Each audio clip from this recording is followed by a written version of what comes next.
I can't believe I haven't done this one yet. Red Flags of Emotional Repression, Part 38, Martyrdom. We martyr ourselves when we do things that we don't want to do, or when we don't do things that we do want to do. Martyrdom is sacrificial. The trickiest thing about this compulsion, because when we're in emotional repression, it's a compulsion, especially when we're in anger repression, is that not only is martyring ourselves socially acceptable, it's rewarded. Relationally, emotionally, financially, people love to see other people making sacrifices. Why? Because, as you've probably encountered in your life, and if you haven't yet, wait, misery loves company. A martyr loves a martyr. It gives us something to connect over. Yeah, mutual suffering is like an opiate for martyrs. I mean, look at all the support groups out there. Now, I say we because I'm a reformed or recovering martyr, meaning I'm someone that's coming out of anger repression.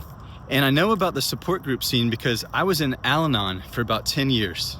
And when I was in it, I noticed something very telling. There were two distinct kinds of groups within Al-Anon with two very different energies.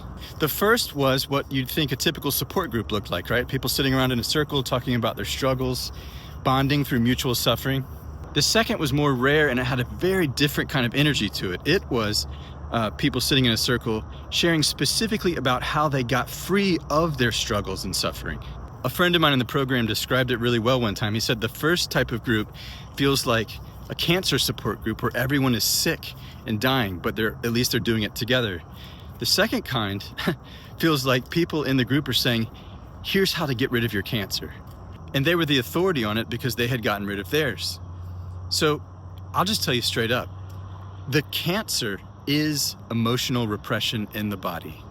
And the symptom of it is suffering and martyrdom.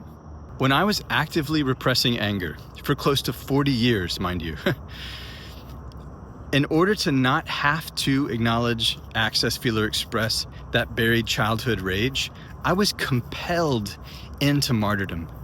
There was no choice. I wasn't just going, you know what? I'm going to do what I don't want to do and not do what I do want to do.